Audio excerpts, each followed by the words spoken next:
I knew this was coming. There were warnings.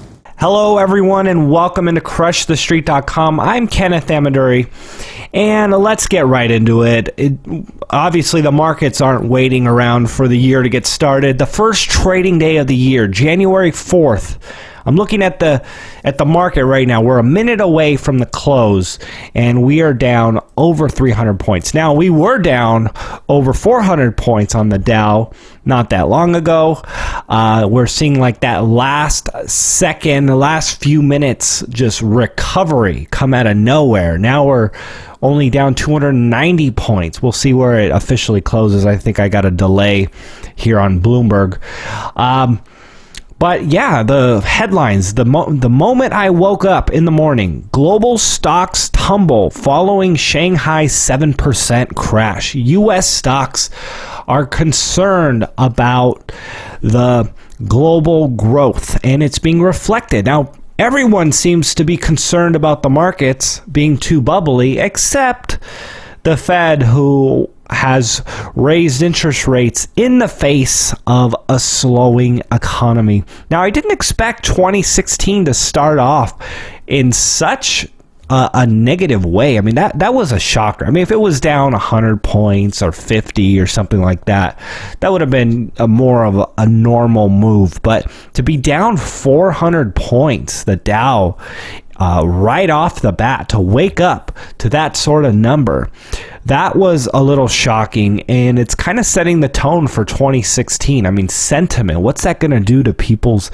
sentiment and their willingness to believe in the economy, to go out and spend money and put their faith in the leaders and changing this system and the recovery we're supposedly in. I mean, even JP Morgan is now 75% sure that we are going to be seeing a global slowdown over the next couple years. Of course, I think that is a huge understatement considering who it's coming from. Something interesting to note is that the US dollar got stronger today, and it's reflected in the dollar index. The DXY is up slightly. So the dollar got stronger against a basket of other currencies. And this is significant because, and this is typical, because when the stocks sell off, people enter the dollar, and there's a demand for dollars, and that usually strengthens it. Now, what the thesis has been, and is very likely, it's not that this significantly changes anything, but while most commodities are down, the Bloomberg Commodity Index is actually down just shy of 1% today. Precious metals are up. Gold is at $1,073.90, up 1.3%, and silver is at $13.84, up about 4 cents. It's, again, something interesting to note. On a day where we saw a massive down day in the markets, we saw precious metals actually go up. And I think that's significant in what that says about the crisis investing. It's only going to take a small amount of investment demand to really send precious metals through the roof. Now, we know that we're going up against the manipulation that's being controlled by the central banks, the COMEX, those in the COMEX, and the COMEX being the vehicle for the manipulation. But we know that will eventually come to an end. That can't go on forever. And it's the perfect storm for this all to break. It's the perfect time for the COMEX to be exposed.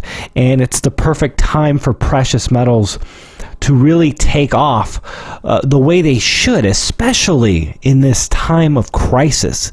The global markets are slowing down, and we will see what happens throughout the remainder of 2016, but it's shaping up, and the tone is being set in 2016, especially with the first trading day of the year.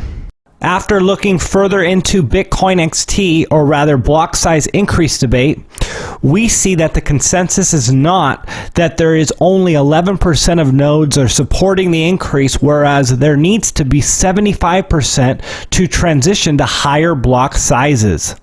Bitcoin rose 50% in 2015, and in July, the block reward will halve, which should spell higher prices. Though we predict it to be priced in before July, as the market should be more aware of these changes than previous times where price rose after the halving in 2012. Early 2013 and early 2014 were part of huge Bitcoin rallies, and with the block size resolution potentially happening earlier this year as well, we could have a double whammy of a rally, absent a stalemate occurring if blocks start filling up, causing a technical issue with Bitcoin that delays transactions.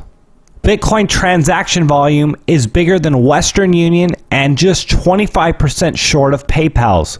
Venture capital in Bitcoin last year was nearly $500 million and 30% higher than in 2014. CES 2016 in a few days could be another catalyst to boost Bitcoin sales and venture investments, it being the biggest world consumer electronics trade show. That's especially true for one piece of unfinished business, our epidemic of gun violence. Last month, we remembered the 3rd anniversary of Newtown. This Friday, I'll be thinking about my friend Gabby Giffords, 5 years into her recovery from the shooting in Tucson. And all across America, survivors of gun violence and those who lost a child or a parent. There you have it. The president is concerned about the epidemic of gun violence in America. Of course, it's usually done by people who are not law-abiding citizens. He came out with this address New Year's Day, and he even invoked our children, making it America safer for our children. And of course, this was in an effort to make purchasing guns more difficult. You know, the effort to have more gun-free zones and all these things that promote targets for people who do want to break the law and kill people. Unfortunately, it's a logic that is nonsensical. And it's a political move. And for whatever reason, those on the left, and again, I don't like to categorize myself as a conservative or liberal or whatever. It just happens to be that those on the left are very, very anti-guns, and there's this rhetoric out there that the more guns there are, the more violence there going to be.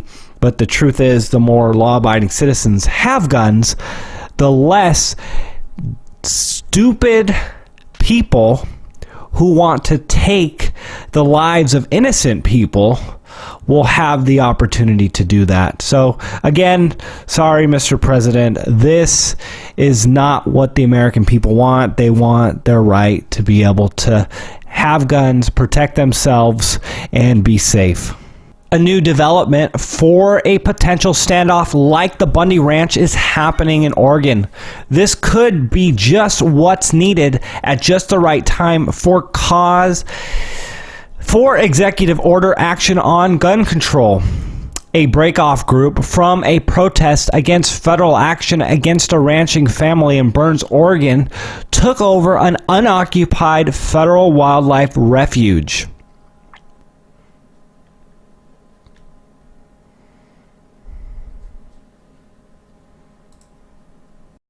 Remember back in April 2014 at the Bundy Ranch confrontation where federal authorities backed down in the face of potentially hundreds of armed patriots asserting states' rights and private property to protect the Bundy family's ranch and grazing rights on what the federal government calls their land? Well, we're seeing that again in Oregon, and the people are standing up. They're standing up against the big government, and they are pushing back, and I'm glad to see it.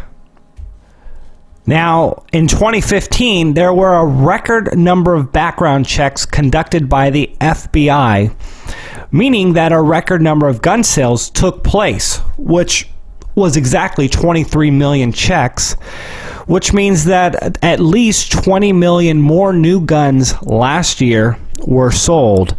And of course, that's only what was recorded. We do know that some gun sales get transferred and sold that are under the radar. There really is no way this many guns could be confiscated anytime soon, and thus a gun grab from the government would more likely lead to a new civil war.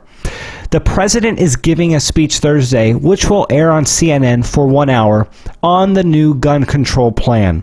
The governor of Texas has already come out and responded to the coming plan with gun enthusiasts' favorite line, "Come and take it," even tweeting it out to his 100,000 followers, getting over 4,000 retweets. We do see the major potential there is in gold and silver this year, 2016. When the massive investment demand and low price culminates with enough mines shutting down to cause a supply shortage, we know the price should and will go up, and we believe this could happen in the near future. For more information, see the new Future Money Trends Silver documentary and the 3 biggest reasons for the price increase this year in 2016. With natural gas and oil storage levels reaching their maximum, we can expect further drops in the price of oil. Shale producers in the U.S. are finally decreasing production at this point. And we've heard from Steve St. Angelo that this is going to be significant. And I believe that it's happening. The facts are there, and it is happening. Because of low prices, Saudi Arabia is posting record $98 billion deficit for 2015. And they actually need to cut spending 14%, reducing their subsidies for water, electrical power, and gasoline. Lowering standards of living will increase their risk of regime change in this region as they fight the war in Yemen and increase tensions with Iran. Tensions are high, and the rumor is out that the Pentagon is stunned as thousands of Chinese troops enter the ISIS war.